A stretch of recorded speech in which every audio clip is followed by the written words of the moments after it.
Una curva brusca, el sonido de los neumáticos rasgando el asfalto, y eso fue todo. En vez de las vacaciones en la playa que me habían prometido, mi hijo Valentín y mi nuera Adriana simplemente me tiraron fuera del coche como un perro indeseado, sola en medio de la carretera en otro estado, a 3 horas de mi casa. Ni siquiera me dejaron la maleta. El polvo se levantó cuando el coche arrancó a toda velocidad, alejándose hasta convertirse en un punto diminuto en el horizonte. Me quedé ahí parada, con mis 72 años encima, sintiendo como el sol de mediodía me quemaba la piel y el asfalto ardiente atravesaba las suelas de mis zapatos. 3 horas después, cuando finalmente descubrí el verdadero motivo de ese abandono brutal, sentí que mi corazón se partía en 1000 pedazos. Pero esa revelación vendría más tarde. Primero déjenme contarles cómo llegué hasta ese momento, parada como una indigente al costado de una autopista desconocida, preguntándome qué había hecho mal para merecer esto. Mi nombre es Ángela. Tengo 72 años y durante toda mi vida creí que la familia era lo más sagrado del mundo. Creí que los hijos honraban a sus madres, que el sacrificio era correspondido con amor, que las promesas se cumplían. ¡Qué tonta fui! ¡Qué ciega estuve durante tanto tiempo! Todo comenzó a cambiar hace 5 años, cuando Adriana entró en nuestras vidas. Antes de ella, Valentín y yo teníamos una relación hermosa. Él venía a visitarme cada domingo, me traía flores, pasábamos horas conversando sobre su trabajo, sus sueños, sus planes. Recuerdo cómo me abrazaba en la puerta antes de irse, ese abrazo largo y fuerte que me hacía sentir que todavía era importante para él. Recuerdo el olor de su colonia, ese aroma cítrico que siempre usaba, el mismo que su padre usaba décadas atrás. Pero cuando Adriana apareció, todo eso se evaporó como agua en el desierto. Al principio fueron cambios sutiles. Las visitas se volvieron más cortas. Los abrazos más rápidos. Las conversaciones más superficiales. Ella siempre estaba ahí, con su sonrisa perfecta y sus palabras dulces que escondían veneno. Señora Ángela, qué linda se ve hoy, me decía mientras sus ojos me recorrían de arriba a abajo con desprecio. Señora Ángela, no se preocupe por cocinar, ya traje comida, me decía como si yo fuera un estorbo en mi propia casa. Porque sí, vivíamos juntos. Después de que se casaran, Valentín me propuso que vendiera mi pequeño apartamento y nos mudáramos todos a una casa más grande. Así podemos cuidarte mejor, mamá. Ya no estás para vivir sola, me dijo con esa sonrisa que yo tanto amaba.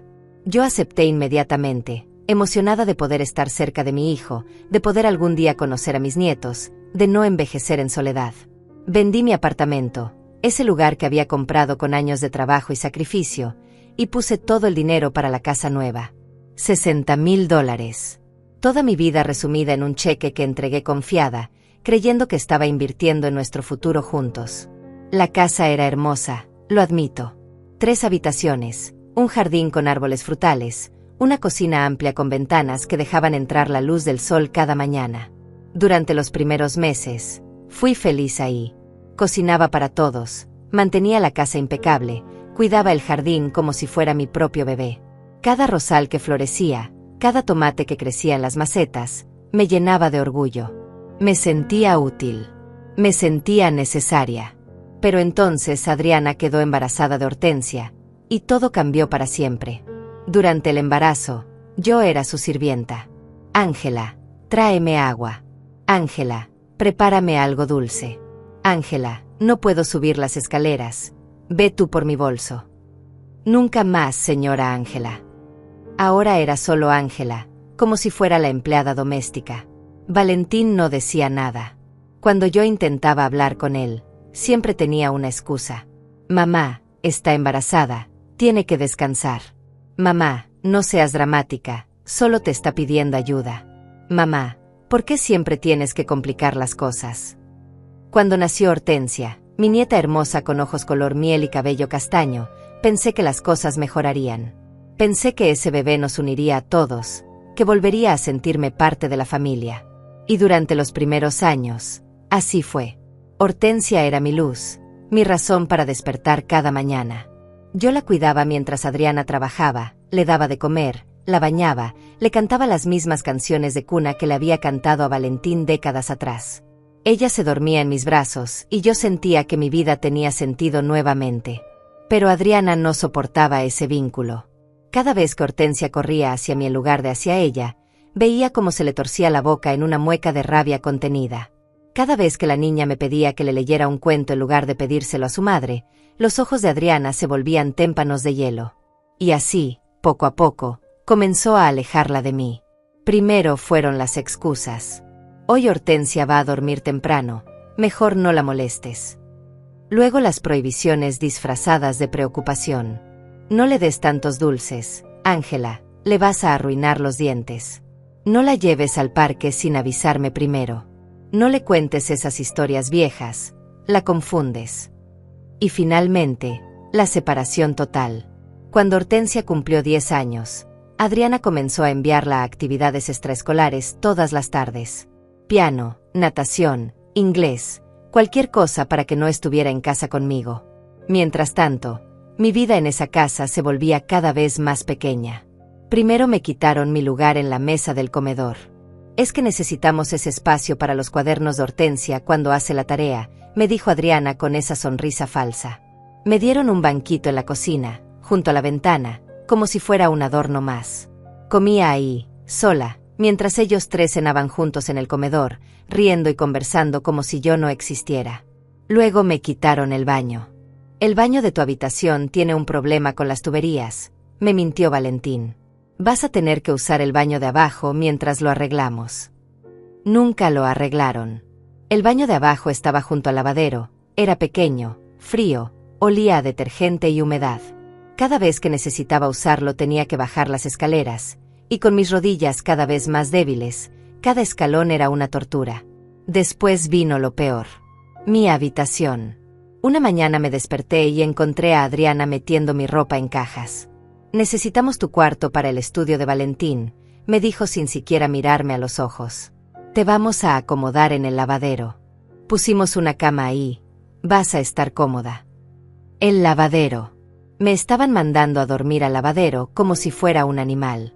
Un espacio de 2 metros por 3, sin ventanas, donde el ruido de la lavadora me despertaba todas las madrugadas y el olor a cloro me quemaba la garganta. Merezco más que esto. Esa frase comenzó a repetirse en mi mente como un mantra, pero mi voz se había vuelto tan pequeña que ya no sabía cómo hacerla escuchar. Y luego estaba el dinero. Mi pensión. $900 al mes que yo había ganado con 40 años de trabajo en una fábrica textil, turnos dobles, fines de semana sacrificados, rodillas destruidas de estar de pie todo el día.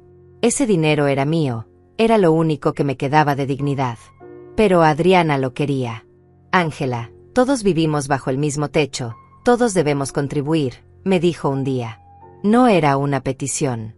Era una orden. Valentín estaba ahí, sentado en el sofá, mirando su teléfono, sin decir ni una palabra en mi defensa. Así que comencé a entregarles mi pensión completa cada mes. Los $900. Todo. Me dejaban $20 para mis gastos personales. $20 para comprar mis medicamentos, mis cosas de higiene personal, cualquier cosa que pudiera necesitar. El resto desaparecía en sus manos y yo nunca supe en qué lo gastaban. No necesito permiso para empezar de nuevo. Esa frase la escribí en un papel viejo que guardaba bajo mi almohada en el lavadero, cuando las noches se volvían tan oscuras que sentía que me ahogaría entre esas 4 paredes sin ventanas. La escribí con mano temblorosa, con lágrimas cayendo sobre la tinta, pero la escribí. Porque algo dentro de mí, algo pequeño pero brillante, se negaba a apagarse completamente. Los meses pasaban y mi vida se convertía en una rutina de invisibilidad. Me despertaba antes del amanecer, preparaba el desayuno para todos aunque nadie me lo pedía, limpiaba la casa de arriba abajo mientras ellos dormían, lavaba su ropa, planchaba sus camisas. Adriana comenzó a dejarme listas de tareas sobre la mesa de la cocina. Lavar las cortinas, limpiar el horno, desinfectar los baños, podar el jardín. Como si yo fuera su empleada personal. Y lo peor es que yo lo hacía. Todo. Porque una parte de mí todavía creía que si me esforzaba lo suficiente, si era lo suficientemente útil, tal vez volvería a ganarme su amor. Tal vez Valentín recordaría quién era yo, qué había hecho por él. Pero cada día que pasaba, mi hijo se alejaba más. Ya no me miraba a los ojos cuando hablábamos. Sus respuestas eran monosílabos fríos. Sí, mamá. No, mamá. Después, mamá. Como si yo fuera una molestia, una obligación fastidiosa que tenía que soportar. Adriana lo había envenenado por completo. Lo veía en la forma en que ella le susurraba cosas al oído cuando yo entraba a una habitación. Lo veía en cómo la sentía con la cabeza, mirándome después con algo que parecía desprecio. Una tarde, mientras limpiaba su habitación porque Adriana me lo había ordenado, encontré papeles sobre su escritorio. Eran estados de cuenta bancarios. Mi corazón comenzó a latir más rápido cuando vi mi nombre en algunos documentos. Revisé con manos temblorosas y descubrí que habían abierto una cuenta conjunta conmigo, sin mi conocimiento. Mi pensión se depositaba ahí directamente, y ellos tenían acceso total. $900 cada mes que desaparecían inmediatamente. Pero eso no era lo peor. También había documentos de la casa, escrituras, y mi nombre ya no estaba ahí. Solo aparecían los nombres de Valentín y Adriana. De alguna manera, habían transferido la propiedad completamente a sus nombres. La casa por la que yo había pagado $60,000 ya no era mía legalmente. Sentí que el piso se abría bajo mis pies. Me senté en el borde de su cama, con esos papeles en las manos, y no pude contener el llanto. Lloré en silencio, mordiéndome los labios para no hacer ruido, porque si me escuchaban iba a ser peor. Guardé todo exactamente como lo había encontrado y salí de ahí con el corazón destrozado. Esa noche, acostada en mi cama de lavadero, escuchando el goteo constante del grifo mal cerrado, tomé una decisión. No podía quedarme callada. Tenía que hablar con Valentín. Tenía que hacer que me mirara, que me escuchara, que recordara todo lo que habíamos sido el uno para el otro. Al día siguiente reuní todo mi valor y toqué la puerta de su estudio. Valentín, necesito hablar contigo. Es importante. Él suspiró con fastidio, pero me dejó entrar. Adriana estaba ahí también, por supuesto, sentada en el sofá con su teléfono en la mano, fingiendo no prestar atención pero escuchando cada palabra. ¿Qué pasa, mamá? Estoy ocupado, me dijo sin levantar la vista de su computadora. Respiré hondo. Hijo, encontré unos papeles. Papeles sobre la casa y sobre mi cuenta bancaria. No entiendo qué está pasando. ¿Por qué mi nombre no está en las escrituras? ¿Por qué tienen acceso a todo mi dinero? El silencio que siguió fue espeso, casi sólido. Valentín finalmente me miró y en sus ojos vi algo que nunca había visto antes. Frialdad absoluta. Mamá, fue por tu propio bien. A tu edad, no puedes manejar esos temas legales. Es mejor que nosotros nos encarguemos de todo. Mi voz comenzó a temblar. ¿Mi propio bien? Valentín, ese dinero es mío. Esa casa la pagué yo. ¿Cómo pudieron hacer eso sin decirme nada? Adriana dejó su teléfono y me miró con esos ojos llenos de veneno. Ángela, aquí todos contribuimos. ¿O acaso crees que tu pensión alcanza para pagar la comida que comes, el agua que usas, la luz, el gas? Estás viviendo de nuestra caridad. Caridad. Esa palabra me atravesó como un cuchillo. ¿Caridad? Yo puse $60,000 para esta casa. Yo limpio, cocino, lavo su ropa todos los días. Yo les di todo lo que tengo. Valentín se levantó de su silla bruscamente. Basta, mamá. Basta de hacerte la víctima. Nadie te pidió que hicieras nada de eso. Si lo haces es porque quieres, porque necesitas sentirte útil. Pero no nos vengas ahora con reclamos como si te debiéramos algo. Sus palabras me golpearon con tanta fuerza que tuve que sostenerme del marco de la puerta para no caer. Este no era mi hijo. Este no era el niño que había criado, el que había dormido en mi pecho, el que había llorado en mis brazos cuando su padre murió. Este era un extraño con su rostro. Valentín, yo sacrifiqué toda mi vida por ti. Trabajé en 2 empleos para que pudieras ir a la universidad. Vendí mis joyas para pagar tu graduación. Nunca te pedí nada a cambio. Solo que me amaras, solo que me respetaras. Él se rió. Se rió con una crueldad que me heló la sangre. ¿Y qué quieres, mamá? ¿Una medalla? Eso es lo que hacen las madres. Eso es su trabajo. Yo no te pedí que nacieras. Salí de ahí tambaleándome, con las piernas apenas sosteniéndome. Me encerré en el lavadero y lloré hasta que no me quedaron más lágrimas. Pero entre ese dolor inmenso, algo comenzó a crecer. Rabia. Una rabia brillante y poderosa que nunca había sentido antes. No vine a vengarme. Vine a recuperar lo que me pertenece. Escribí esa frase en otro papel y la pegué junto a la primera, en la pared húmeda del lavadero. Mis palabras de resistencia. Mis recordatorios de que todavía existía, de que todavía importaba. Pasaron 2 meses más de ese infierno. 2 meses en los que me convertí en un fantasma en mi propia casa. Ellos ya ni siquiera fingían cortesía. Adriana me gritaba si la comida no estaba lista a tiempo. Valentín me ignoraba por completo. Y Hortensia, mi dulce Hortensia, apenas la veía. La mantenían encerrada en su habitación estudiando, o la enviaban a casa de amigas los fines de semana. Cuando lograba cruzarme con ella en el pasillo, veía la tristeza en sus ojos color miel, pero no podía hacer nada. Me habían prohibido hablar a solas con ella. Una noche escuché voces en la sala. Eran Valentín y Adriana discutiendo, y como el lavadero estaba cerca de ese lado de la casa, podía oír cada palabra a través de las paredes delgadas. «Ya no puedo más con tu madre aquí», decía Adriana. «Me está volviendo loca. Todo el día arrastrándose por la casa, mirándome con esos ojos de perro abandonado. Necesitamos hacer algo». La voz de Valentín sonó cansada. «¿Y qué sugieres? No podemos simplemente echarla a la calle». Adriana se rió, una risa cruel que me erizó la piel. «Claro que podemos. O mejor aún, podemos internarla en un asilo público. Esos lugares están llenos de viejos como ella. Ahí no va a molestar a nadie. Y lo mejor es que su pensión seguiría llegando a nuestra cuenta. Sería perfecto». Mi corazón dejó de latir por un momento. Un asilo. Querían encerrarme en un asilo y quedarse con mi dinero. Valentín guardó silencio por un momento que se sintió eterno.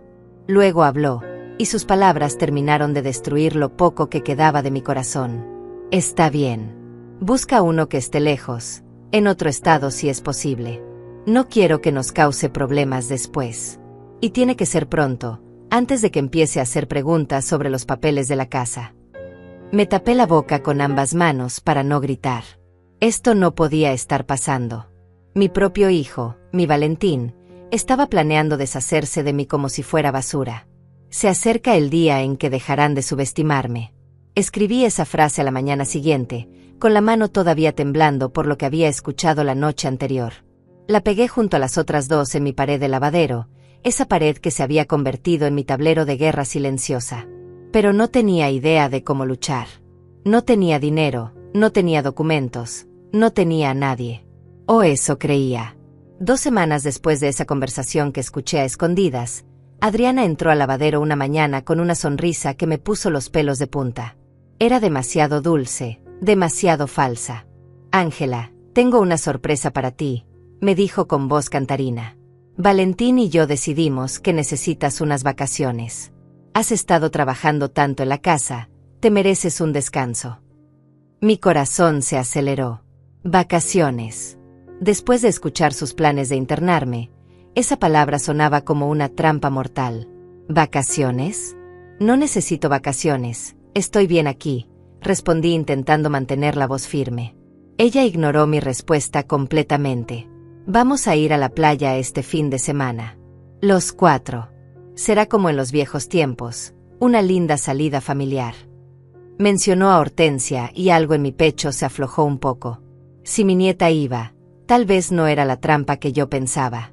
Tal vez realmente querían hacer las paces. Qué ingenua seguía siendo después de todo. El sábado por la mañana, Valentín cargó el coche con maletas.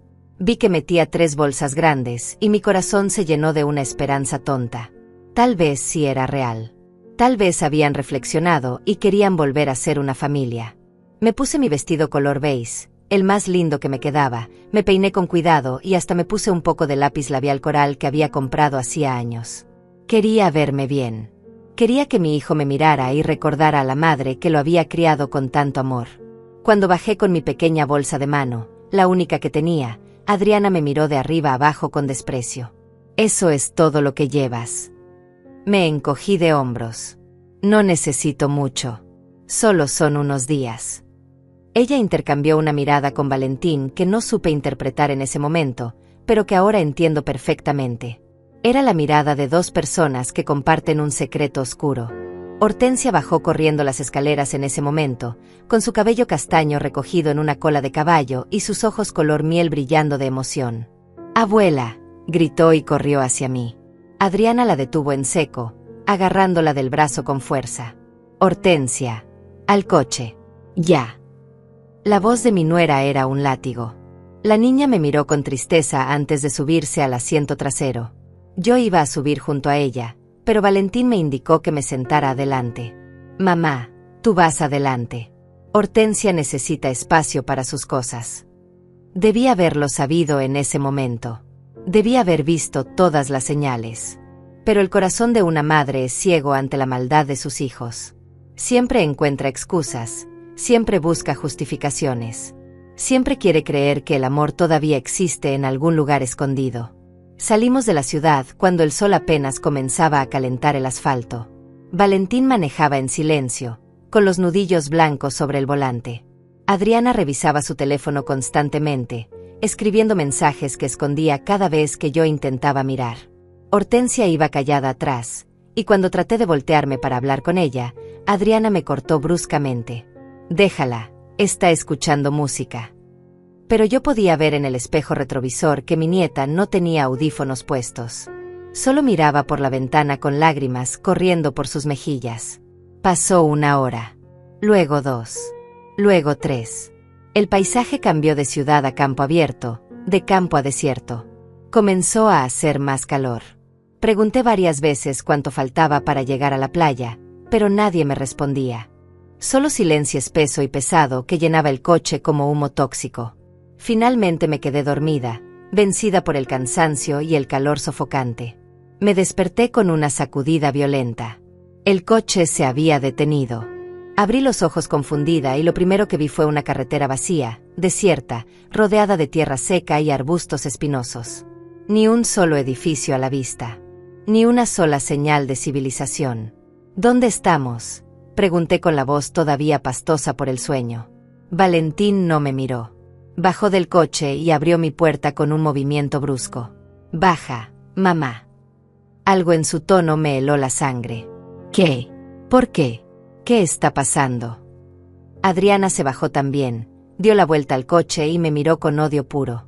Odio sin disfraces, sin máscaras, sin pretensiones. «Que bajes», te dije. Me aferré al cinturón de seguridad. «No. No hasta que me digan qué está pasando. ¿Dónde está la playa? ¿Por qué estamos aquí?». Fue entonces cuando Valentín me agarró del brazo. Mi hijo. El niño que había crecido en mi vientre, que había mamado de mi pecho, que había aprendido a caminar agarrado de mis dedos. Me agarró del brazo con una fuerza brutal y me jaló fuera del coche. Caí de rodillas sobre el asfalto caliente. El dolor fue instantáneo y punzante. Grité y traté de levantarme, pero Adriana me empujó por la espalda. «Quédate ahí donde perteneces. En el suelo como el animal que eres». Hortensia comenzó a gritar desde adentro del coche. «No, papá, no. Por favor, no le hagan esto. Abuela». Pero Valentín cerró todas las puertas con el seguro automático. Mi nieta golpeaba las ventanas, su rostro deformado por las lágrimas y el terror. Logré ponerme de pie, tambaleándome, con las rodillas sangrando a través de la tela delgada de mi vestido. «Valentín, por favor. Soy tu madre. ¿Qué te hice? ¿Qué hice para merecer esto?». Él finalmente me miró a los ojos y lo que vi ahí fue peor que cualquier golpe físico. Vacío. Indiferencia total. «No hiciste nada, mamá. Es solo que ya no te necesitamos. Ya firmamos los papeles del asilo. Te van a recoger mañana. Mientras tanto, puedes quedarte aquí o caminar a donde quieras. No es mi problema». Las palabras no llegaban a procesarse en mi cerebro. «Asilo. Mañana. Ya no te necesitamos. Pero yo puse el dinero para la casa. Esa casa es mía también. No pueden simplemente botarme así». Adriana se rió, esa risa horrible que me perseguiría en mis pesadillas. «¿Tu casa? Ángela. Despierta. Esa casa está a nuestro nombre hace 2 años. Tú firmaste los papeles de transferencia. ¿Ya se te olvidó? Claro, con tu edad, la memoria falla. Sentí que el mundo giraba. Yo nunca firmé nada. Nunca. Valentín sacó su teléfono y me mostró documentos escaneados. Ahí estaba mi firma. En papeles que yo nunca había visto. Habían falsificado mi firma. Habían robado mi casa. Y ahora me estaban abandonando en medio de la nada. Tu pensión va a seguir llegando a nuestra cuenta, continuó Adriana con frialdad. El asilo es público, así que no nos va a costar nada. Y nosotros nos quedamos con tus $900 cada mes. Es un buen arreglo, ¿no crees? Me arrodillé sobre el asfalto otra vez, pero esta vez no por el empujón, sino porque mis piernas simplemente dejaron de sostenerme. Valentín, hijo, por favor, mírame. Soy yo. Soy tu mamá. ¿Recuerdas cuando eras pequeño y tenías pesadillas? Yo me quedaba despierta toda la noche contigo, cantándote canciones. ¿Recuerdas cuando te enfermaste de neumonía y yo dormí en el hospital contigo 3 semanas? ¿Recuerdas tu graduación? ¿Cómo lloré de orgullo? ¿Recuerdas algo de eso? Por un momento, solo un momento brevísimo, vi algo parecido a la duda en sus ojos. Pero Adriana le puso la mano en el hombro y ese momento se esfumó. Vámonos ya. Se está haciendo tarde. Subieron al coche los dos. Hortensia seguía gritando adentro, golpeando las ventanas con sus puños pequeños. Abuela. Abuela, no. La escuché gritar mi nombre una y otra vez mientras el motor arrancaba. Una curva brusca, el sonido de los neumáticos rasgando el asfalto cuando aceleraron, y luego nada. Solo el silencio del desierto y el zumbido distante de algún insecto. El polvo se levantó en nubes grises, cubriéndome la ropa, metiéndose en mis ojos, en mi boca.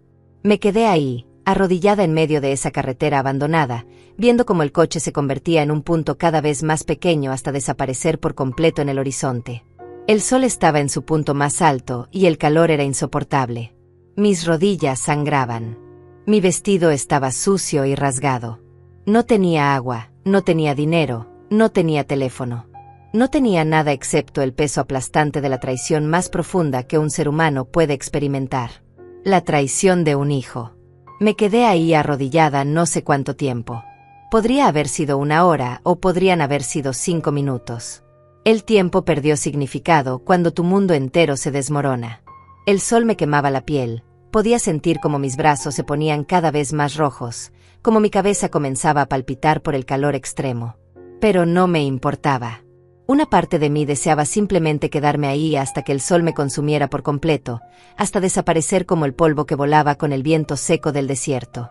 Pero entonces escuché un sonido. Un motor. Un coche acercándose por la carretera. Me levanté tambaleándome, limpiándome las lágrimas y el polvo de la cara. Por un segundo de pura locura pensé que era Valentín, que había regresado, que se había arrepentido. Mi corazón dio un salto doloroso de esperanza. Pero cuando el vehículo se acercó, vi que era una camioneta vieja de color rojo, no el coche de mi hijo. Se detuvo junto a mí y un hombre mayor bajó la ventanilla.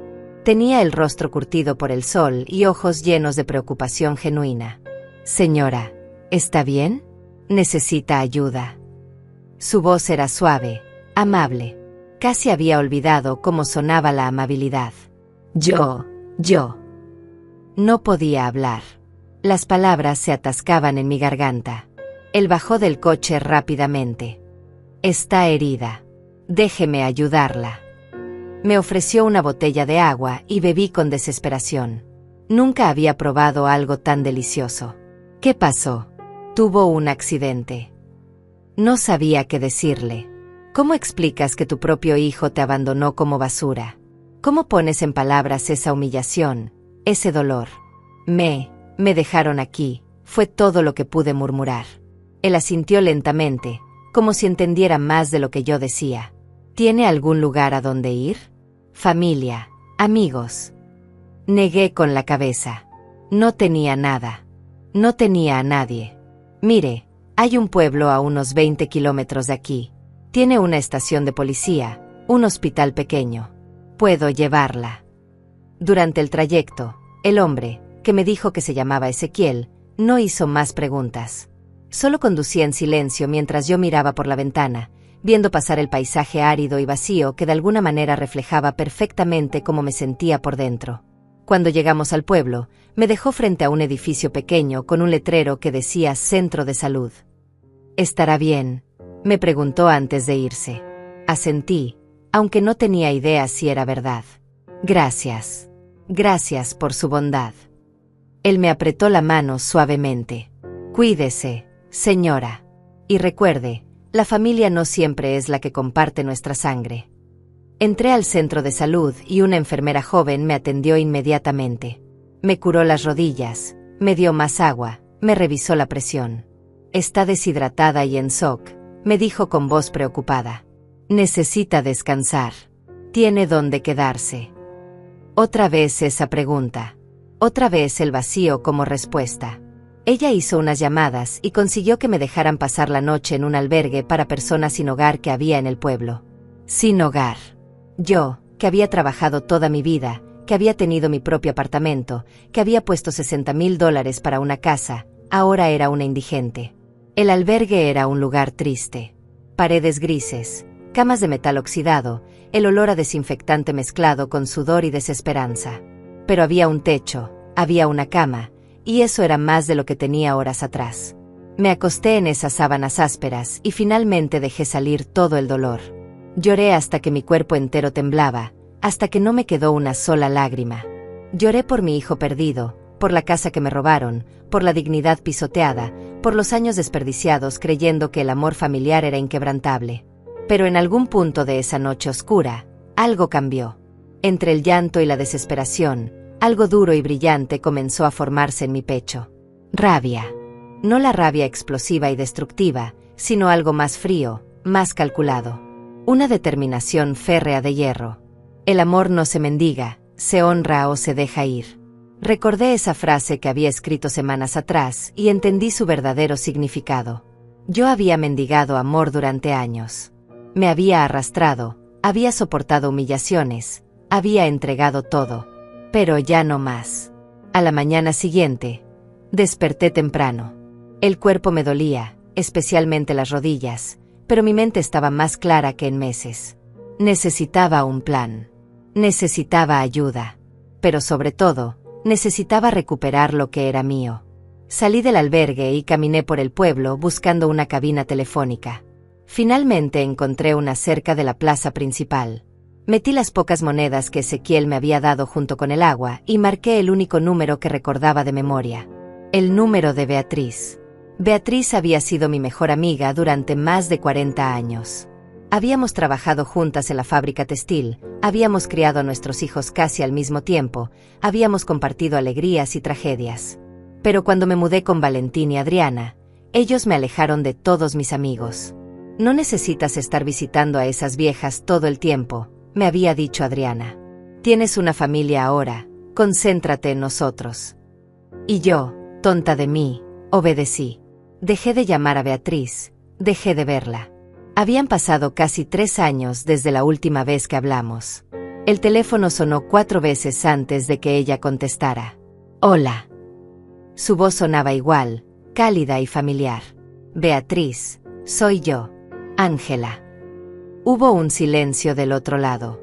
¿Ángela? Dios mío, ¿dónde has estado?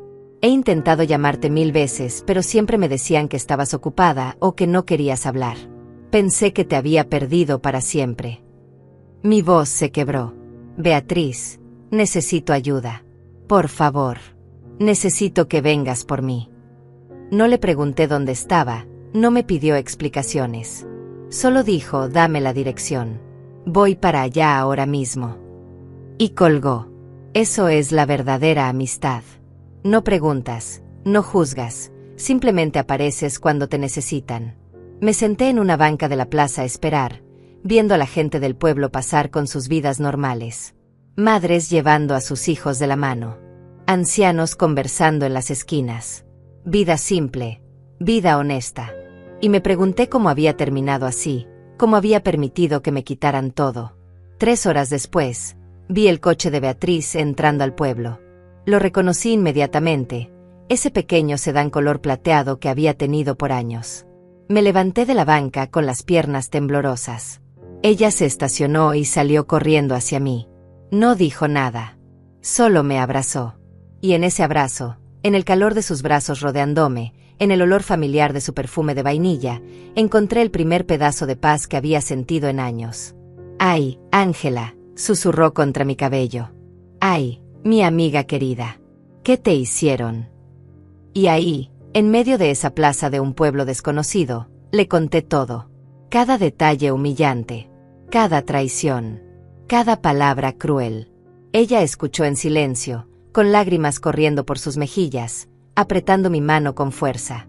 Cuando terminé, sus ojos ya no tenían lágrimas, sino fuego puro. «Vamos a arreglar esto», me dijo con una determinación que me sorprendió. «No sé cómo todavía, pero te juro por todo lo sagrado que vamos a hacer que paguen por lo que te hicieron». Me llevó a su casa, una casita modesta pero llena de luz y plantas en las ventanas. Me preparó un baño caliente, me dio ropa limpia, me hizo sopa de pollo como las que hacíamos juntas décadas atrás. Por primera vez en años, alguien me cuidaba. Alguien me trataba con ternura, con respeto, con amor. Esa noche, acostada en la habitación de huéspedes de Beatriz, con sábanas limpias que olían a lavanda y una cobija suave, me permití sentir algo que había olvidado. Esperanza. Al día siguiente, Beatriz me despertó temprano. «Tengo un amigo», me dijo mientras desayunábamos. «Se llama Rafael. Es abogado. Jubilado ya, pero todavía toma algunos casos especiales. Le conté tu situación y quiere verte hoy mismo». Mi corazón comenzó a latir más rápido. «¿Un abogado? Beatriz, yo no tengo dinero para pagar un abogado». Ella me tomó las manos sobre la mesa. «No te preocupes por eso ahora. Rafael me debe algunos favores. Y además, cuando escuchó tu historia, se enfureció tanto que dijo que lo haría gratis si fuera necesario. Odia los abusos contra ancianos». Esa tarde conocí a Rafael. Era un hombre de unos 65 años, con cabello plateado y ojos astutos detrás de lentes de montura oscura. Nos reunimos en su oficina, que estaba llena de libros de leyes y fotografías de su familia. Me hizo contar la historia de nuevo, esta vez tomando notas detalladas. Cada tanto hacía preguntas específicas. «¿Recuerdas la fecha aproximada cuando notaste que tu nombre ya no estaba en las escrituras? ¿Tienes alguna copia de los documentos originales? ¿Hay testigos de las humillaciones? ¿Tu nieta presenció algo?» Hortensia. Mi dulce Hortensia. Ella había visto todo. Ella había gritado cuando me abandonaron. Ella sabía la verdad. «Mi nieta», le dije. «Ella vio cuando me tiraron del coche. Ella sabe todo lo que me hicieron». Rafael asintió lentamente.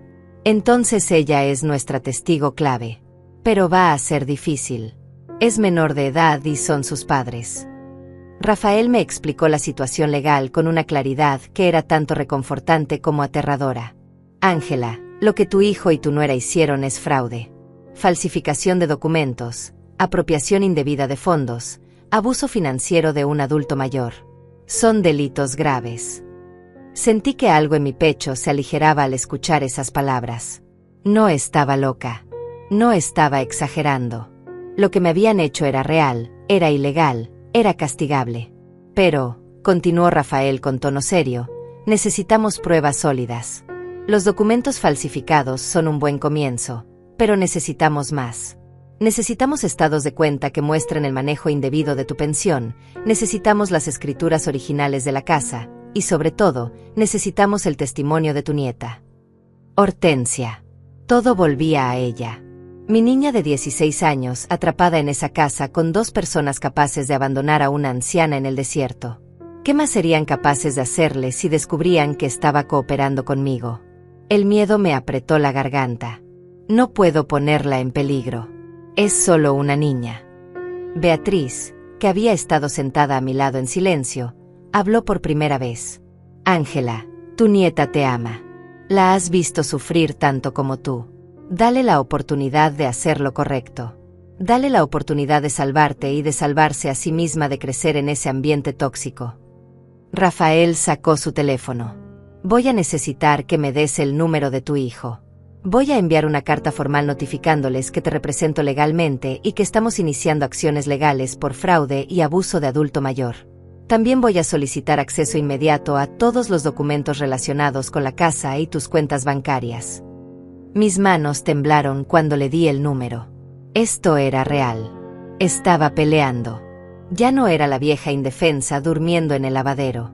Era Ángela. Y estaba recuperando mi vida. Los siguientes días fueron un torbellino.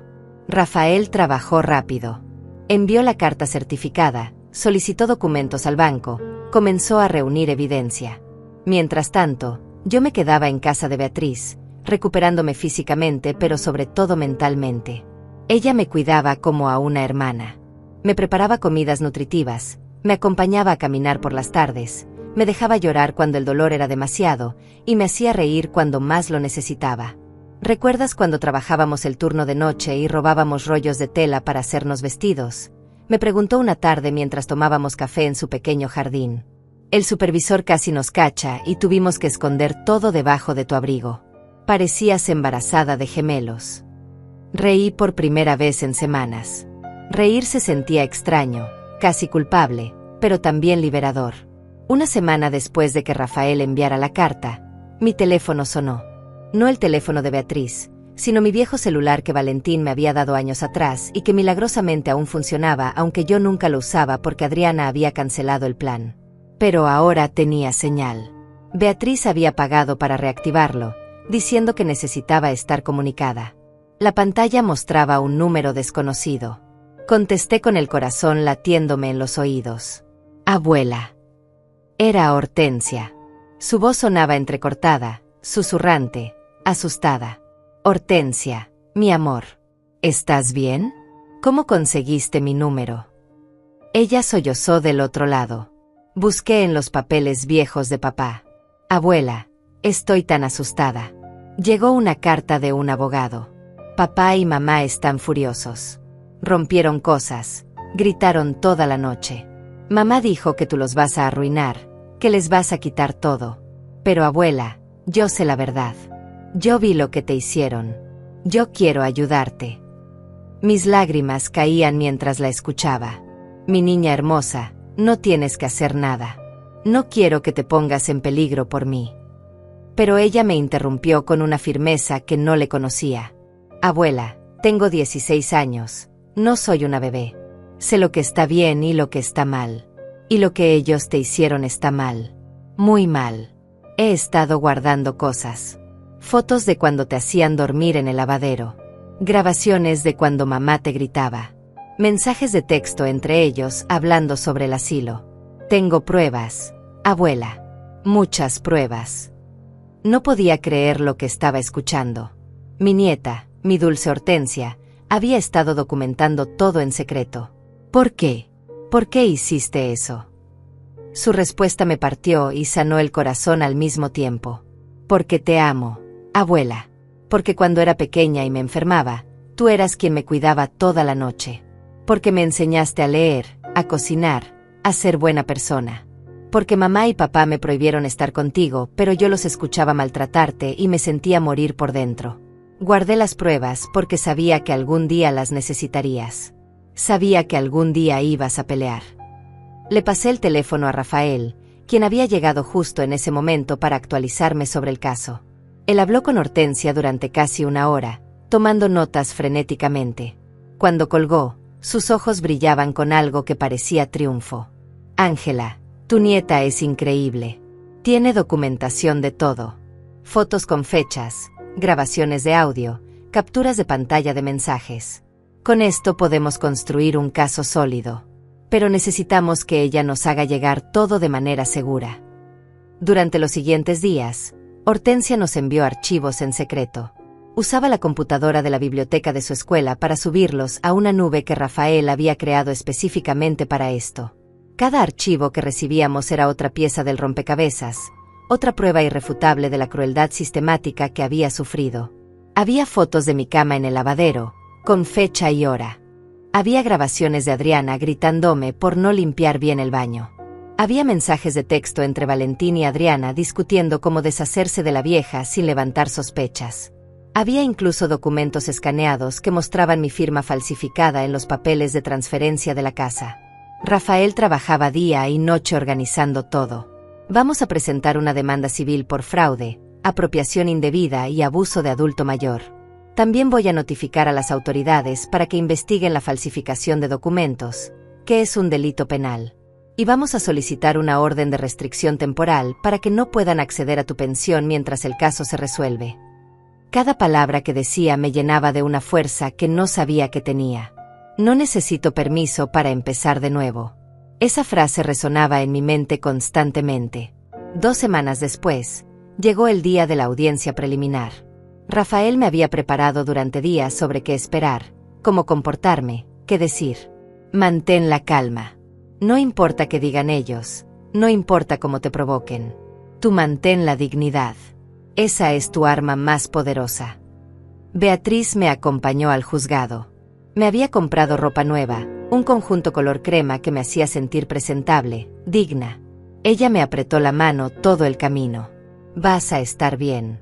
Vamos a ganar esto. Cuando entramos a la sala, los vi. Valentín y Adriana estaban sentados con su propio abogado, un hombre de traje gris que parecía tan desagradable como ellos. Valentín me miró y por un segundo vi algo en sus ojos. ¿Vergüenza? ¿Remordimiento? Pero Adriana le susurró algo al oído y ese momento se esfumó. Ella me miró con odio puro, con desprecio absoluto.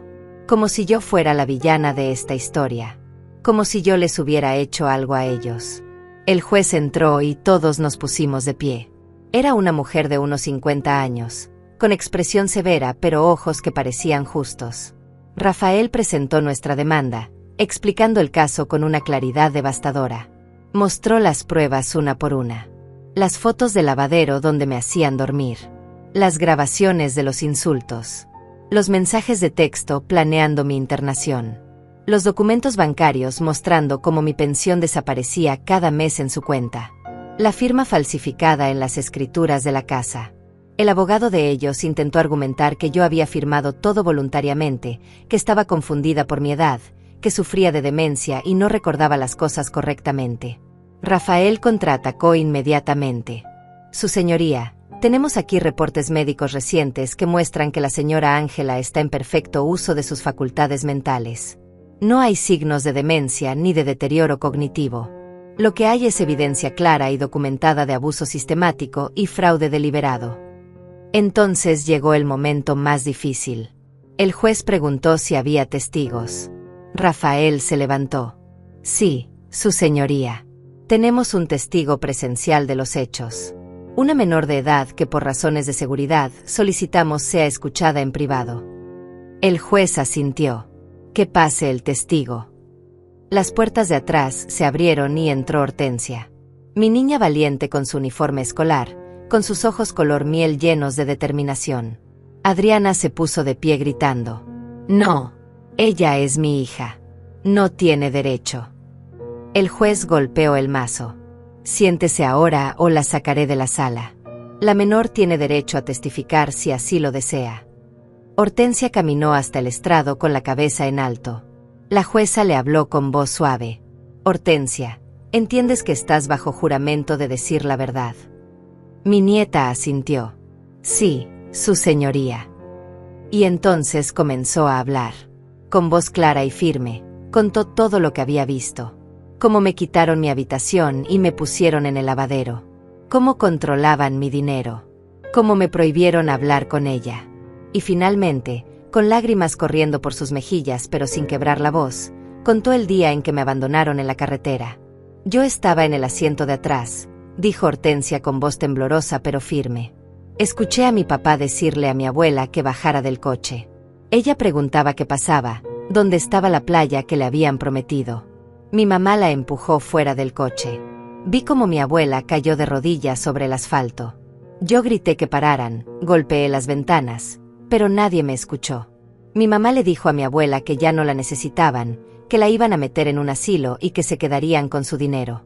Luego arrancaron el coche y la dejamos ahí, sola, en medio de la nada.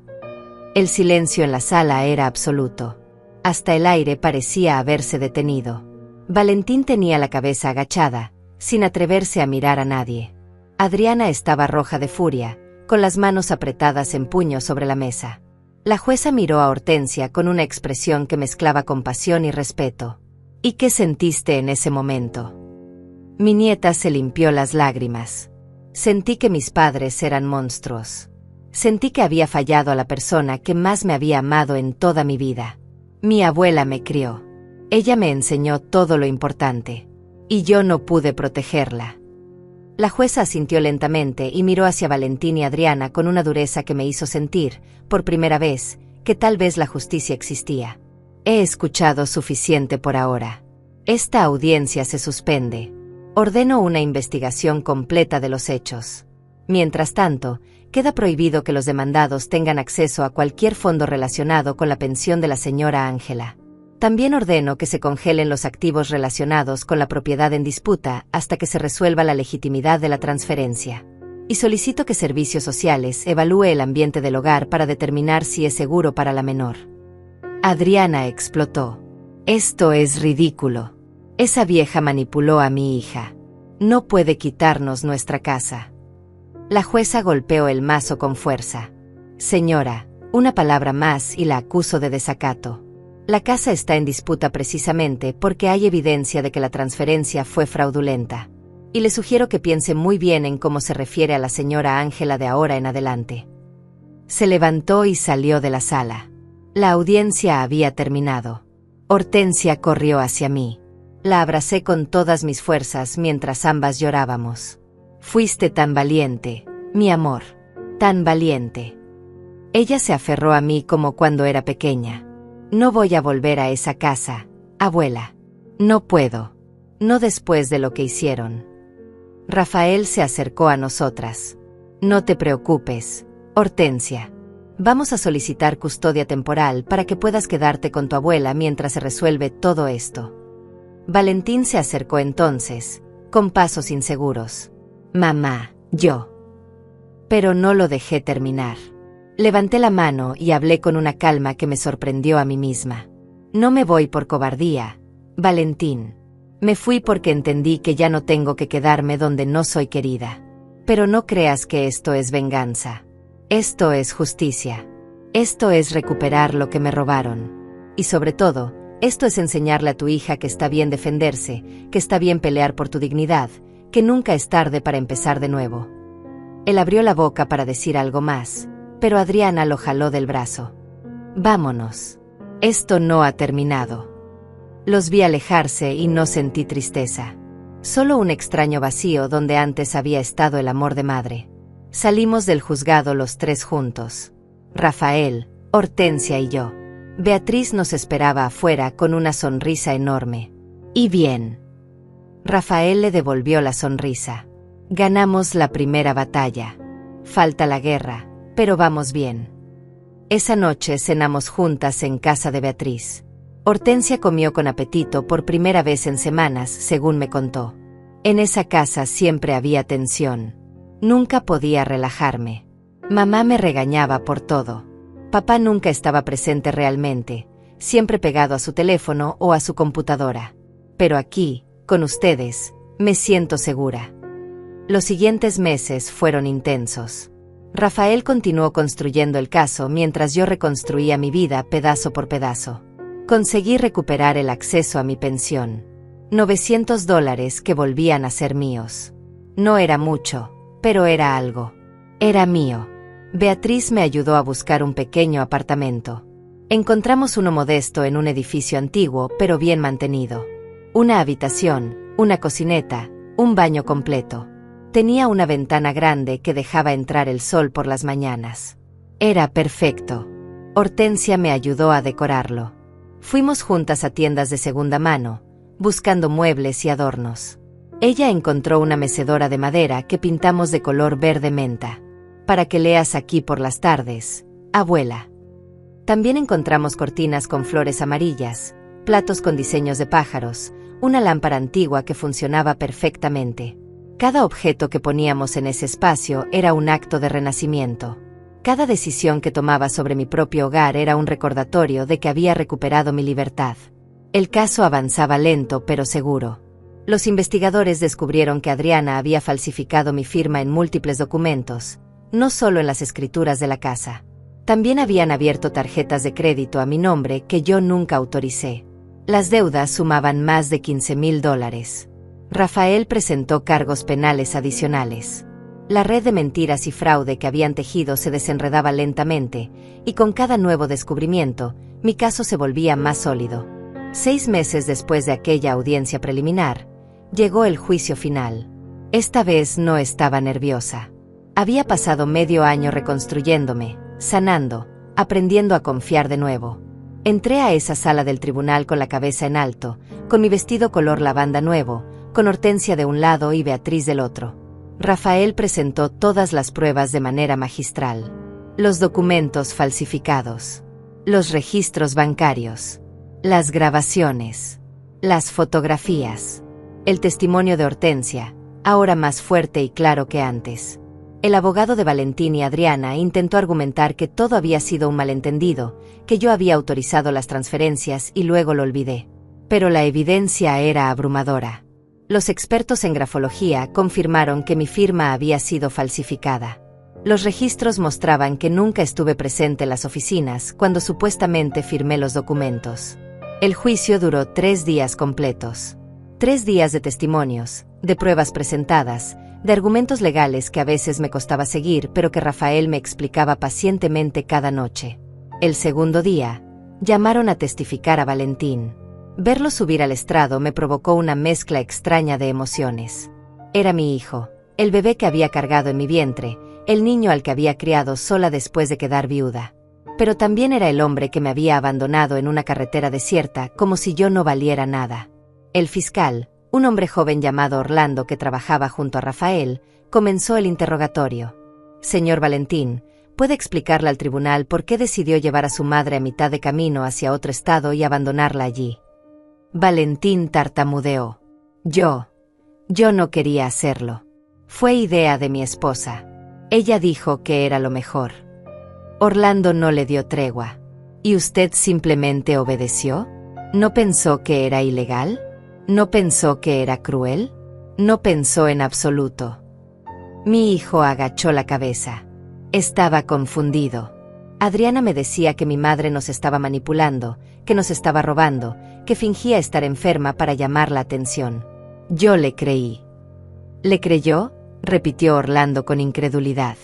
Señor Valentín, usted vivió con su madre durante casi 3 años antes del abandono. ¿Realmente no notó que dormía en un lavadero?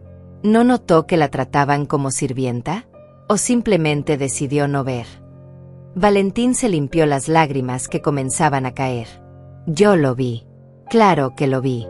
Pero cada vez que intentaba decir algo, Adriana me convencía de que estaba exagerando, de que mi madre estaba bien, de que era mi responsabilidad cuidar a mi esposa e hija primero. El fiscal sacó uno de los mensajes de texto. Entonces, cuando usted escribió este mensaje que dice, necesitamos deshacernos de la vieja pronto, me está volviendo loco, eso también fue influencia de su esposa. El silencio de Valentín fue su respuesta. No había excusas. No había justificaciones. Él era tan culpable como Adriana. Tal vez más, porque yo era su madre y él me había traicionado de la peor manera posible. Cuando le tocó testificar a Adriana, su actuación fue completamente diferente. Ella subió al estrado con arrogancia, con esa sonrisa falsa que conocía tan bien. Pero Orlando la destrozó sistemáticamente. Cada mentira que intentaba contar era desmentida con pruebas. Cada excusa que daba era contradicha por documentos o grabaciones. Señora Adriana, ¿puede explicar por qué en este mensaje de texto usted le dice a su esposo, si no fuera por la pensión de la vieja, ya la habría echado hace años? Adriana se puso roja. Eso fue sacado de contexto. Yo estaba frustrada ese día. Orlando sonrió con frialdad. ¿Y este otro mensaje donde dice, encontré un asilo público perfecto, nos quedamos con su dinero y ella desaparece? Ese también fue sacado de contexto. Adriana comenzó a perder la compostura. Ángela era imposible de tratar. Se quejaba de todo, no ayudaba en nada, solo era una carga. Yo me mantuve en silencio, con las manos entrelazadas sobre mi regazo, recordando las palabras de Rafael. Dignidad. Esa era mi arma. El tercer día fue mi turno de testificar. Rafael me guió con preguntas cuidadosas. Señora Ángela, ¿puede contarle al tribunal cómo era su relación con su hijo antes de que conociera a Adriana? Respiré hondo. Era hermosa. Valentín venía a visitarme cada domingo. Me traía flores. Conversábamos durante horas. Me abrazaba antes de irse. Me sentía amada, valorada. Era mi único hijo y yo era su única madre. Éramos todo el uno para el otro. Mi voz se quebró un poco, pero continué. Después de que ella llegó, todo cambió. Las visitas se volvieron más cortas, luego menos frecuentes, luego casi inexistentes. Cuando me mudé con ellos, pensé que recuperaríamos ese vínculo. En cambio, lo perdí por completo. Rafael me mostró las fotografías del lavadero. ¿Puede describir cómo era vivir ahí? Miré las imágenes y el dolor volvió fresco. Era un espacio pequeño, sin ventanas, sin ventilación. El ruido de la lavadora me despertaba todas las madrugadas. El olor a detergente y cloro me quemaba la garganta. Había humedad en las paredes. Algunas noches hacía tanto frío que temblaba bajo la cobija delgada que me habían dado. Otras noches hacía tanto calor que no podía respirar. Pero lo peor no era el espacio físico. Era saber que mi propio hijo consideraba que yo merecía vivir así. El abogado defensor intentó hacerme quedar como una anciana confundida durante su turno de interrogarme. Señora Ángela, ¿no es verdad que a veces olvida cosas? ¿Que a su edad es normal estar confundida? Lo miré directamente a los ojos. Joven, tengo 72 años, no 100. Mi mente está perfectamente clara. Recuerdo cada humillación, cada insulto, cada día de abuso. Recuerdo el sonido de los neumáticos cuando el coche arrancó dejándome abandonada. Recuerdo el calor del asfalto quemándome las rodillas. Recuerdo todo. Y desearía poder olvidarlo, pero no puedo. Cuando terminaron los testimonios, el juez se tomó 2 días para deliberar. 2 días que se sintieron eternos. Beatriz, Hortensia y yo pasábamos las horas en mi pequeño apartamento, intentando distraernos con películas o juegos de cartas, pero todas estábamos tensas esperando el veredicto. Finalmente llegó la llamada. Rafael nos pidió que fuéramos al juzgado. El juez había tomado una decisión. Entramos a la sala por última vez. El ambiente era pesado, eléctrico. Valentín y Adriana estaban pálidos. Sabían que las cosas no se veían bien para ellos. El juez entró y todos nos pusimos de pie. Él se sentó, abrió una carpeta y comenzó a leer. Después de revisar toda la evidencia presentada, los testimonios de los testigos y los reportes de los expertos, este tribunal ha llegado a las siguientes conclusiones. Mi corazón latía tan fuerte que sentía que todos podían escucharlo. Primero, queda establecido sin lugar a dudas que hubo falsificación de documentos por parte de los demandados Valentín y Adriana. Las firmas en las escrituras de transferencia de propiedad y en los documentos bancarios fueron falsificadas. Segundo, queda establecido que hubo apropiación indebida de fondos. La pensión de la señora Ángela fue utilizada sin su consentimiento para beneficio exclusivo de los demandados. Tercero, queda establecido que hubo abuso sistemático de un adulto mayor, incluyendo pero no limitado a abuso emocional, financiero y abandono físico. Cada palabra que pronunciaba era un peso menos sobre mis hombros. Por lo tanto, este tribunal ordena lo siguiente. La propiedad de la casa será devuelta completamente a nombre de la señora Ángela, quien aportó el capital inicial para su compra. Los demandados tienen 30 días para desalojar la propiedad. Segundo, los demandados deberán reembolsar a la señora Ángela la suma total de $32,400, correspondiente a las pensiones apropiadas indebidamente durante los últimos 36 meses. Tercero, los demandados pagarán todos los gastos legales incurridos por la señora Ángela en este caso. Cuarto, los demandados enfrentan cargos penales por falsificación de documentos y fraude, los cuales serán procesados por separado por el fiscal del distrito. Beatriz me apretó la mano tan fuerte que me dolió, pero era un dolor hermoso. Hortensia lloraba en silencio a mi otro lado. Habíamos ganado. No solo habíamos ganado todo. El juez continuó. Adicionalmente, en lo que respecta a la custodia de la menor Hortensia, este tribunal, después de revisar los reportes de servicios sociales y considerando el testimonio de la menor, otorga custodia completa a la señora Ángela. Los padres tendrán visitas supervisadas una vez al mes hasta que demuestren haber completado terapia familiar y haber establecido un ambiente seguro y saludable. Hortensia soltó un sollozo y me abrazó. Mi nieta. Mi dulce niña valiente que había arriesgado tanto para decir la verdad. Ahora era legalmente mía. Podía protegerla, cuidarla, darle el amor que merecía. Miré hacia donde estaban Valentín y Adriana. Él tenía la cabeza entre las manos, llorando. Ella estaba rígida, con los ojos llenos de rabia y lágrimas. Parte de mí quería sentir lástima por Valentín. Parte de mí quería acercarme y decirle que aún lo amaba, que podíamos arreglar esto. Pero la parte más fuerte de mí, la parte que había renacido de las cenizas del abandono, sabía que algunas cosas no se pueden reparar. Algunos lazos, una vez rotos, no se pueden volver a atar. Salimos del juzgado bajo el sol brillante de la tarde. Rafael nos abrazó a las 3. Lo logramos. Realmente lo logramos. Beatriz sacó una botella de sidra que había traído escondida en su bolsa. Para celebrar. Sin alcohol porque Hortensia está aquí, pero necesitamos brindar. Nos sentamos en una banca del parque frente al juzgado y brindamos. Por la justicia. Por la verdad. Por los nuevos comienzos. Los 30 días que Valentín y Adriana tenían para desalojar la casa pasaron en un suspiro. Durante ese tiempo, yo no quise acercarme a la propiedad. No quería verlos, no quería más confrontaciones. Rafael se encargó de supervisar que cumplieran con la orden judicial. Me mantenía informada por teléfono sobre el progreso. Se están llevando sus cosas lentamente, me decía. Parece que Valentín está más cooperativo que Adriana. Ella sigue enviándome mensajes amenazantes que estoy documentando por si acaso. Hortensia vivía oficialmente conmigo ahora en el pequeño apartamento. Había sido un ajuste para ambas, pero hermoso.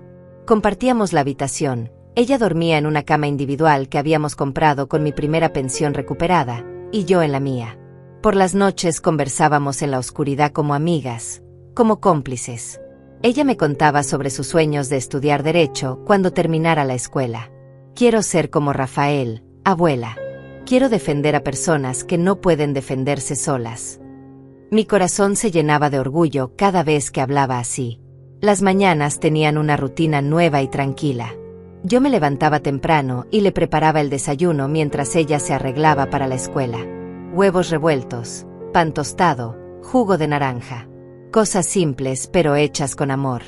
Cuando ella se iba, yo limpiaba el apartamento, pero ahora era diferente. No era una obligación impuesta por alguien más. Era mi espacio, mi hogar, y cuidarlo me daba satisfacción genuina. Por las tardes, cuando Hortensia regresaba de clases, hacíamos las tareas juntas en la pequeña mesa de la cocina. Yo la ayudaba con matemáticas, que siempre habían sido mi fuerte, y ella me enseñaba a usar mejor mi teléfono celular. Beatriz venía a visitarnos casi todos los días. A veces traía comida, otras veces simplemente venía a tomar café y conversar. Nos reíamos recordando viejos tiempos, haciendo planes para el futuro. Un día me propuso algo inesperado. Ángela, ¿te acuerdas cuando trabajábamos en la fábrica y siempre decíamos que algún día abriríamos nuestro propio negocio? Asentí, sonriendo ante el recuerdo. Decíamos que haríamos las mejores empanadas de toda la ciudad. Ella me tomó las manos. ¿Y si lo hacemos ahora? Tenemos tiempo, tenemos experiencia, tenemos las recetas de nuestras madres. Podríamos empezar pequeño, vendiendo en ferias o mercados locales. La idea me emocionó de una manera que no esperaba. ¿Tú crees que podríamos? Beatriz se rió. Ángela, acabas de ganarle un juicio a tu propio hijo, recuperaste tu casa, tu dinero y la custodia de tu nieta. ¿Tú crees que no puedes hacer unas empanadas? Tenía razón. Había hecho cosas mucho más difíciles. Empezamos a planear ese mismo día. Hortensia se unió con entusiasmo, sugiriendo que podíamos vender también postres que ella podría ayudar a preparar. Puedo hacer brownies, abuela. Los hago deliciosos, te lo juro. Mientras tanto, el día del desalojo final se acercaba. Rafael me llamó la mañana del día 30. Ángela, ya se fueron. La casa está vacía. ¿Quieres que vaya contigo a verla? Sentí un nudo en el estómago. Esa casa representaba tantas cosas. Había sido mi esperanza de una vida familiar feliz, se había convertido en mi prisión, y ahora volvía a ser mía. Sí, voy para allá. Beatriz insistió en acompañarme, y Hortensia pidió permiso a la escuela para faltar esa tarde. Las tres necesitábamos cerrar ese capítulo juntas. Cuando llegamos, la casa se veía diferente. Más pequeña de lo que recordaba, más triste. Rafael nos esperaba en la puerta con las llaves. Dejaron algunos muebles que no pudieron llevarse. Legalmente son tuyos ahora. Abrí la puerta lentamente. El interior estaba casi vacío. Habían llevado el sofá, la mesa del comedor, las camas. Pero quedaban cosas. La cocina aún tenía algunos gabinetes y la estufa. En el jardín, mis rosales seguían ahí, un poco descuidados pero vivos. Caminé por cada habitación con el corazón apretado. Llegué al lavadero. Ese espacio maldito donde había dormido durante tanto tiempo. La cama ya no estaba, solo quedaban las paredes húmedas y el piso de concreto frío. Hortensia entró detrás de mí y se detuvo en la puerta. Abuela, lo siento tanto. Siento no haber hecho más para detenerlos antes. Me volteé y la abracé. Tú eras una niña, mi amor. No era tu responsabilidad protegerme. Era responsabilidad de tu padre, y él falló. Pero tú fuiste más valiente que cualquier adulto en esa casa. Salimos al jardín y me senté en los escalones de atrás, donde solía sentarme en las tardes cuando todos estaban adentro y yo solo quería un momento de paz. Beatriz se sentó junto a mí. ¿Qué vas a hacer con la casa? Miré alrededor. El jardín que había cuidado con tanto amor. Los árboles frutales que había plantado. Las flores que seguían creciendo a pesar del abandono. Voy a venderla, dije finalmente. La decisión se sintió correcta en el momento en que la pronuncié. Esta casa tiene demasiados recuerdos dolorosos. Necesito un nuevo comienzo de verdad. Un lugar sin fantasmas. Rafael asintió. Es una buena decisión. Con el mercado actual, podrías obtener alrededor de $200,000 por esta propiedad. Eso, más los $32,000 que te deben Valentín y Adriana, te daría un capital considerable para empezar de nuevo. $200,000. Era más dinero del que había tenido en toda mi vida. Podría comprar un apartamento más grande para Hortensia y para mí, con 2 habitaciones. Y podría invertir en el negocio de empanadas con Beatriz. Hortensia aplaudió emocionada. Y podría tener mi propia habitación. Abuela, esto es perfecto. Durante las siguientes semanas, Rafael se encargó de poner la casa en venta. Mientras tanto, Beatriz y yo empezamos a experimentar con recetas de empanadas en mi pequeña cocina. Probamos rellenos tradicionales de carne, pollo, queso, pero también innovamos con combinaciones nuevas. Hortensia sugirió hacer empanadas de dulce de leche con plátano, que resultaron ser un éxito cuando las compartimos con los vecinos. Estas se van a vender como pan caliente, dijo Beatriz con los ojos brillantes. Un día recibí una llamada inesperada. Era Valentín. Reconocí su número aunque lo había bloqueado 1000 veces en mi mente. Dudé antes de contestar, pero algo me hizo apretar el botón verde. Hola. Su voz sonaba rota. Mamá, soy yo. Por favor, no cuelgues. Me quedé en silencio, esperando. Mamá, yo quiero pedirte perdón. Sé que no hay palabras suficientes, sé que lo que te hice es imperdonable, pero necesito que sepas que lo lamento. Cada día, cada noche, no pasa un momento sin que me arrepienta. Las lágrimas comenzaron a correr por mis mejillas sin permiso. ¿Por qué, Valentín? ¿Por qué me hiciste eso? Yo te di todo. Todo lo que tenía, todo lo que era. Él sollozó del otro lado.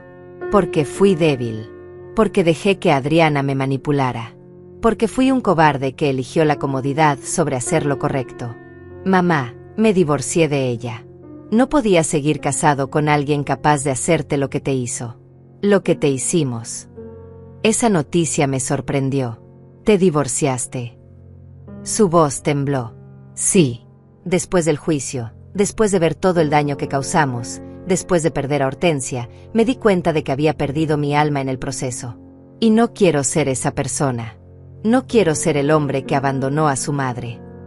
Me senté en la mecedora que Hortensia y yo habíamos pintado juntas. Valentín, aprecio tus disculpas. De verdad. Pero el perdón no es algo que pueda darte ahora. Necesito tiempo. Mucho tiempo. Y necesito que entiendas que aunque algún día pueda perdonarte, las cosas nunca volverán a ser como antes. Ese Valentín que yo conocía, el niño que amaba, murió el día que me dejaste en esa carretera. Él lloró en silencio por un momento. Lo entiendo. Solo quería que supieras que lo siento. Y que si alguna vez, algún día, me das la oportunidad de demostrarte que puedo cambiar, haré todo lo posible por recuperar aunque sea una fracción de tu confianza. Colgué el teléfono con el corazón pesado, pero también más ligero de alguna manera. El perdón vendría o no vendría con el tiempo. No era algo que pudiera forzar. Pero saber que él reconocía su error, que estaba intentando cambiar, era un pequeño consuelo. Hortensia entró en ese momento, volviendo de la escuela. ¿Estás bien, abuela? Te ves triste. Le conté sobre la llamada. Ella se quedó pensativa. ¿Tú crees que papá realmente cambió? Me encogí de hombros. No lo sé, mi amor. El tiempo lo dirá.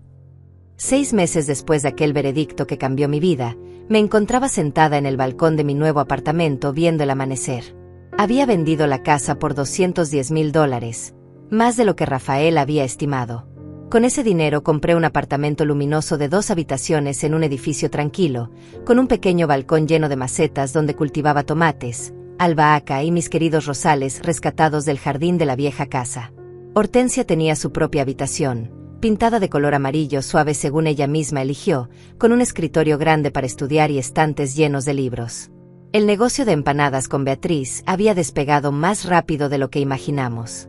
Empezamos vendiendo los fines de semana en el mercado local, pero pronto teníamos tantos clientes regulares que decidimos rentar un pequeño local. Empanadas Ángela y Beatriz, decía el letrero que Hortensia había diseñado. Trabajábamos 4 días a la semana, suficiente para mantenernos ocupadas, pero no tanto como para agotarnos. A nuestras edades, habíamos aprendido la importancia del equilibrio. Los otros 3 días eran para descansar, para disfrutar, para vivir. Las mañanas en el apartamento eran mi momento favorito. Preparaba café mientras Hortensia se alistaba para la escuela, escuchábamos música suave, conversábamos sobre sus planes del día. Ella había florecido de maneras que me llenaban el corazón. Sus calificaciones eran excelentes, había hecho nuevas amigas, participaba en el club de debate. Voy a aplicar para una beca universitaria el próximo año, abuela, me dijo un día durante el desayuno. Quiero estudiar leyes, como te dije. Quiero ser la voz de las personas que no tienen voz. La abracé con lágrimas de orgullo. Esta niña hermosa que había sido tan valiente merecía todo el éxito del mundo. Valentín había comenzado a pagar la deuda de los $32,000 en cuotas mensuales de $500. No era mucho, pero era algo. Rafael me había explicado que con ese plan de pago, terminaría de pagar en aproximadamente 5 años. Si deja de pagar en algún momento, podemos tomar acciones legales adicionales, me había asegurado. Pero hasta ahora, Valentín no había faltado a un solo pago. Cada mes llegaba el depósito acompañado de una nota breve. Lo siento, mamá. Te pienso todos los días, mamá. Espero que estés bien, mamá. Yo guardaba las notas en una caja sin leerlas más de una vez. Todavía no estaba lista para más. Adriana había desaparecido completamente. Después del divorcio, se había mudado a otro estado. No intentó contactar a Hortensia ni una sola vez. Mi nieta lo llevaba mejor de lo esperado. Estoy triste de que mamá no quiera saber de mí, me confesó una noche. Pero también entiendo que tal vez nunca me amó de verdad. Y está bien. Porque tengo tu amor, abuela, y eso es más real que cualquier cosa que ella pudiera darme. Esas palabras me rompieron y sanaron el corazón al mismo tiempo. Una tarde, 3 meses después de abrir el local de empanadas, entró un cliente que me hizo detenerme en seco. Era Ezequiel, el hombre que me había recogido aquel día terrible en la carretera del desierto. Me reconoció inmediatamente. «Señora Ángela, es usted». Me acerqué con una sonrisa enorme. «Ezequiel, no puedo creer que esté aquí. Usted me salvó la vida aquel día». Él miró alrededor del local con aprobación. Parece que las cosas mejoraron mucho para usted. Le conté toda la historia mientras le servía empanadas gratis. Él escuchó con los ojos húmedos. Me alegra tanto que haya luchado, que haya ganado. Necesitaba saber que usted estaba bien. Beatriz salió de la cocina en ese momento y le conté quién era Ezequiel.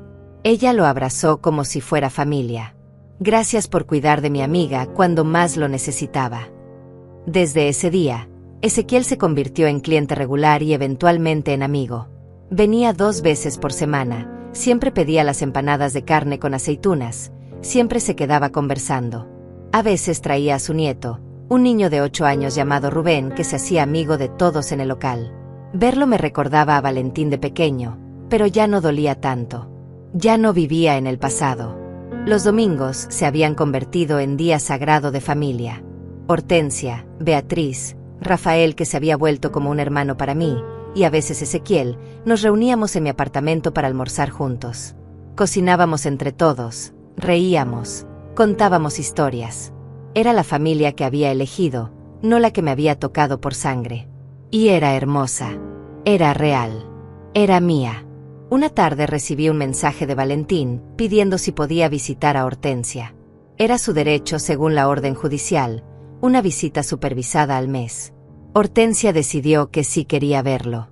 Pero solo si tú estás conmigo, abuela. La acompañé a un café neutral donde nos encontramos con él. Valentín había cambiado físicamente. Estaba más delgado, con canas que no tenía antes, líneas de tristeza marcadas alrededor de sus ojos. «Hola, Hortensia», dijo con voz temblorosa. «Hola, papá», respondió mi nieta con cautela. Los dejé hablar con cierta privacidad, pero sin perderlos de vista. Vi cómo Valentín lloraba, cómo le pedía perdón a su hija, cómo ella lo escuchaba con una madurez que no debería tener a su edad. Cuando terminó la visita, Hortensia vino hacia mí con expresión pensativa. «¿Estás bien?», le pregunté. Ella asintió. «Creo que sí. Papá está arrepentido de verdad. Pero también entiendo que el arrepentimiento no borra lo que hizo. Tal vez algún día podamos tener una relación, pero va a tomar tiempo». Mi nieta sabia. Mi nieta fuerte. Los meses continuaron pasando, cada uno trayendo pequeñas victorias y alegrías. El negocio crecía, Hortensia sobresalía en la escuela, mi salud mejoraba con cada día de paz y estabilidad. Una mañana, mientras regaba mis plantas en el balcón, me di cuenta de algo. Era feliz. Genuinamente, completamente feliz. Después de años de dolor, humillación y tristeza, había encontrado la paz. Había encontrado mi propósito. Había encontrado mi voz. Recordé aquellas frases que había escrito en papeles viejos, pegados en la pared húmeda del lavadero. Merezco más que esto. Tenía razón. No necesito permiso para empezar de nuevo. Y lo había hecho. Se acerca el día en que dejarán de subestimarme. Ese día había llegado. No vine a vengarme. Vine a recuperar lo que me pertenece.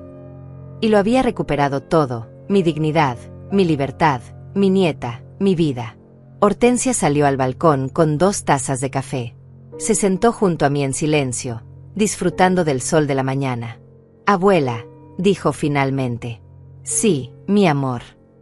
Ella me miró con esos ojos color miel llenos de amor. «Gracias por enseñarme que nunca es tarde para pelear por lo que es correcto. Que nunca es tarde para empezar de nuevo. Que la dignidad no tiene precio». Le apreté la mano. «Gracias a ti por darme razones para pelear. Por ser mi luz en la oscuridad». Esa noche, antes de dormir, escribí una última frase en mi diario. Una frase que resumía todo lo que había aprendido, todo lo que había vivido. Porque al final, no es la pensión ni la casa lo que te define. Es tu capacidad de levantarte una y otra vez. Es tu negativa a ser destruida por aquellos que deberían amarte. Es tu valentía para crear una nueva familia cuando la antigua te falla. Es saber que mereces respeto, amor y dignidad, sin importar tu edad, sin importar lo que otros digan. Y es entender que el final de un capítulo doloroso es simplemente el comienzo de uno nuevo, más hermoso, más tuyo. Cerré el diario y apagué la luz. En la habitación de al lado, escuché a Hortensia respirar suavemente mientras dormía. Afuera, la ciudad brillaba con miles de luces. Y aquí, en mi pequeño apartamento lleno de plantas y recuerdos nuevos, yo, Ángela, de 73 años, había aprendido finalmente lo que significaba ser libre. Lo que significaba ser valorada. Lo que significaba vivir, no solo sobrevivir. Y eso, después de todo lo que había pasado, era más de lo que jamás imaginé posible. El amor verdadero no pide, no exige, no humilla. El amor verdadero honra, respeta, eleva. Y si no encuentras ese amor donde esperabas, tienes todo el derecho del mundo de buscarlo en otro lugar. Porque nunca, nunca es demasiado tarde para empezar de nuevo.